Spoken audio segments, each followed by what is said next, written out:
ત્રીજું, આ એક ગાંધીજીની સેલ્ફ હેલ્પ ટેકનિક છે, હમણાં 2 ઓક્ટોબર ગઈ. ગાંધીજી એમના પુસ્તકમાં લખ્યું છે કે જ્યારે પણ તમને ઉદ્વેગ, બેચેની, હતાશા જેવું લાગે ત્યારે હંમેશા એવું વિચાર કરજો કે જે વિષયને લઈને હું ચિંતિત છું, હું ઉદાસ છું, એ વિશે ચિંતા કરવાથી કે ઉદાસ થવાથી આ દેશના સામાન્ય નાગરિકને કાંઈ ફાયદો થવાનો છે? જો નહીં, તો એના વિશે ચિંતા કરવી, અફસોસ કરવો નિરર્થક છે. બહુ જ સિમ્પલ વાત છે. જ્યારે આપણે આપણા પર ફોકસ કરીએ છીએ ત્યારે માનસિક સ્વાસ્થ્ય બગડે છે. બીજાને શું આપી શકીએ, બીજાને શું ફાયદો થશે, ત્યારે ઓટોમેટિક એ આપણી તકલીફો આપણને હળવી લાગે છે.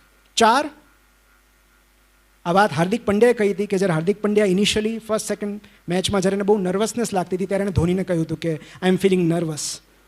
અને ત્યારે ધોનીએ કહ્યું હતું just look at the scoreboard. મતલબ કે જ્યારે પણ આપણને નર્વસનેસ લાગે ત્યારે હંમેશા કોઈ લાર્જર પર્પઝ ઉપર નજર રાખવી, ટીમનો વિચાર કરવો. Scoreboard is team. તમે કન્ટ્રીને રિપ્રેઝેન્ટ કરી રહ્યા છો, તમે ટીમને રિપ્રેઝેન્ટ કરી રહ્યા છો. તમે ત્યાં હાર્દિક પંડ્યા નથી, you are a member of team. બોલતી વખતે મને પણ નર્વસનેસ લાગે, પણ જ્યારે હું તમારો વિચાર કરું કે મારે તમને કંઈક આપવું છે, ત્યારે ગાયબ થઈ જાય છે. સો જ્યારે હું મારા પર ધ્યાન કેન્દ્રિત કરું છું, નર્વસનેસ, એન્ઝાયટી, ડિપ્રેશન બધું થાય છે. પણ જ્યારે હું બીજા પર ફોકસ કરું છું, એ બધું ગાયબ થઈ જાય છે. લાસ્ટ એક પ્રેક્ટિકલ તમારા જોખમે કરી શકો તમે. સદગુરુની ટેકનિક છે કે જ્યારે પણ ઉદાસી થાય, જ્યારે પણ ડિપ્રેશન અનુભવાય, તમને એમ થાય કે હવે નથી જીવવું, જીવનમાં કાંઈ રહ્યું નથી, થોડી ક્ષણો નાક બંધ કરીને ટ્રાય કરો.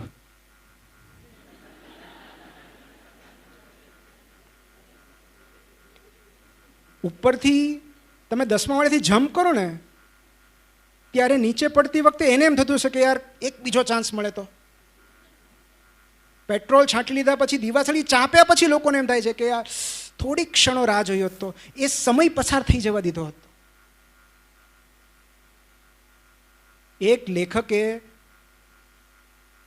પર્વતની ટોચ પર, ડિપ્રેશન સમય દરમિયાન પર્વતની ટોચ પર જઈને સુસાઇડ કરવાની તૈયારી કરી અને નીચે જોયું અને ત્યારે એને વિચાર આવ્યો કે મરી ગયા તો વાંધો નહીં, પેરાલાઇઝ થઈ ગયા તો.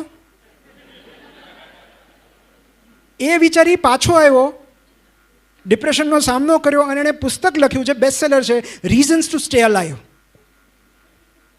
જીવતા રહેવાના કારણો. મતલબ તમે થોડી વાર ટ્રાય કરો કે મારી ગર્લફ્રેન્ડ છોડીને ચાલી ગઈ છે, નથી જીવવું. તમારી અંદર રહેલો જીવ 10 જ સેકન્ડમાં તમને કહેશે કે તારી ગર્લફ્રેન્ડ જાય તેલ લેવા, મારે જીવવું છે.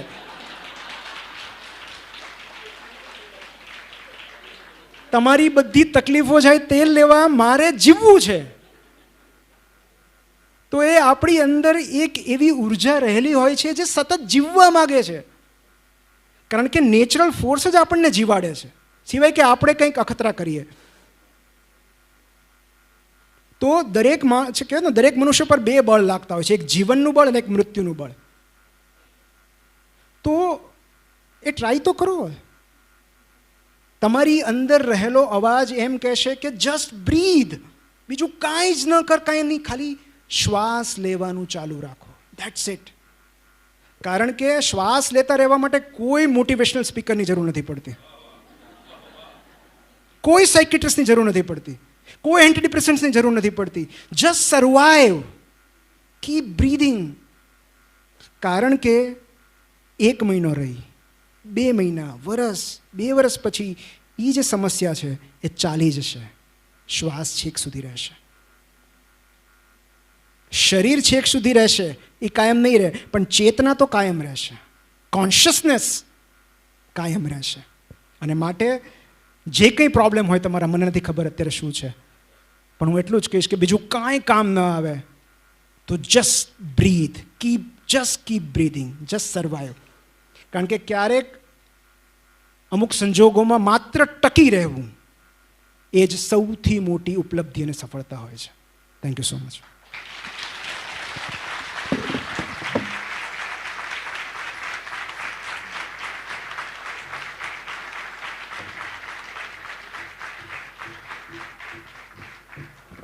નિમિતભાઈ, તમે સ્ટેજ ઉપર જ આવો અને ડૉક્ટર નમિતા વાંકાવાળાને વિનંતી કરું છું કે હવે પછીનો પ્રશ્નોત્તરીનું સેશન હેન્ડલ કરે.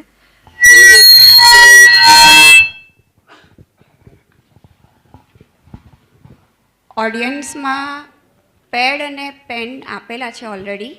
તમારે જે બી કંઈ ક્વેશ્ચન હોય તે જરા પાસ ઓન કરી દો. મને આવડે એવા પૂછજો, હું સાયકેટ્રિસ્ટ નથી. આપણે છે ને, હું ઘણીવાર મને છે ને મોટિવેશનલ સ્પીકર શબ્દ ગમતો જ નથી. વધારે સાચો શબ્દ છે વલ્નરેબલ સ્પીકર. આપણે એકબીજા સાથે પ્રેરણાથી નહીં, પીડાથી જોડાઈએ છીએ. સો કોઈ બે વ્યક્તિઓને કાયમ માટે જોડી રાખતું સૌથી ટકાઉ અને ભરોસાપાત્ર એડહેઝિવ હોય તો એ દુઃખ છે, એ પીડા છે, અને એ પીડાથી આપણે જોડાયેલા છીએ.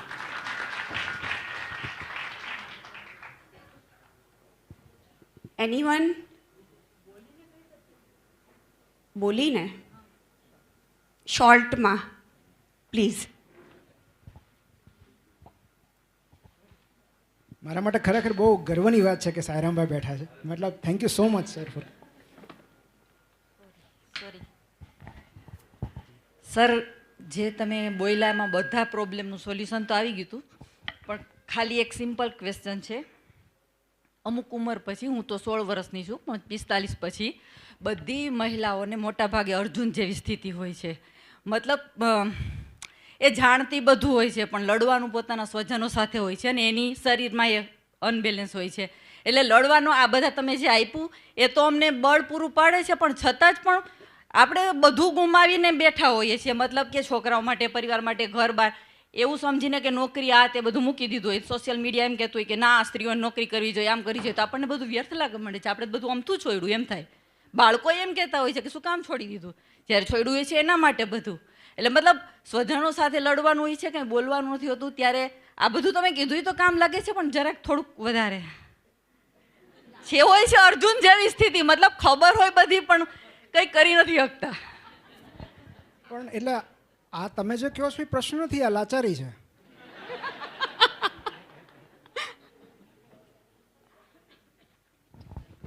પણ કોઈ પણ અવસ્થામાં 3 ઓપ્શન હોય છે: leave it, change it or accept it. કાં તો છોડી દો એને, કાં તો એને બદલી શકો તો બદલો, કાં સ્વીકારી લો. આપણે ત્રણેયમાંથી કાંઈ નથી કરવું તો આપણે ફરિયાદ કરવી હોય છે. આ ત્રીજા સિવાય ચોથું ઓપ્શન જ નથી આપણી પાસે કોઈ પણ પરિસ્થિતિમાં.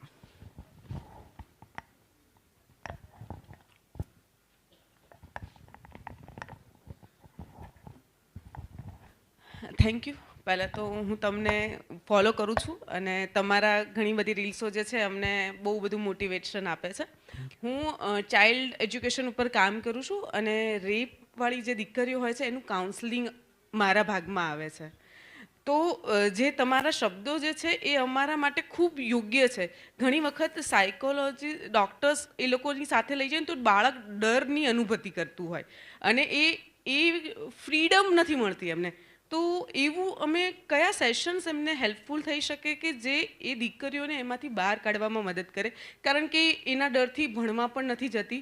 ફેમિલી, અને હું તો હંમેશા કહું છું કે બળાત્કાર પછી પણ એક બળાત્કાર થાય છે, જે સમાજનો બળાત્કાર હોય છે એ દીકરીઓ ઉપર અને એના પરિવાર ઉપર, જે એને જીવવા નથી દેતો. એમાંથી બહાર કાઢવા માટેના કોઈ એવા નુસ્ખા કે જે એમને ઇઝીલી એમાંથી કાઢી શકે, અને ડૉક્ટર જે છે એમના પાસે જવાનું એ જાતે તૈયાર થાય, ના કે એમને ખેંચીને લઈ જવા પડે. કયા ટ્રોમાની વાત છે? એના પછી એ લોકો ડરે છે? શું થયા પછી? એમની સાથે બળાત્કાર થાય છે, એટલે હું એના ઉપર કામ કરું છું.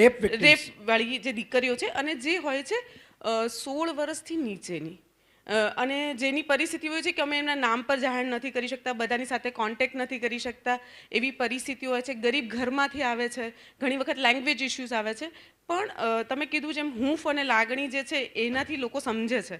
તો એવી કોઈ બુક્સ હોય કે જેને અમે રીડ કરીને અમે એને ટ્રીટમેન્ટ આપી શકીએ, અથવા તો એવી વસ્તુ કે જે ઇઝીલી એ લોકો સમજવામાં એમને સરળતા પડે.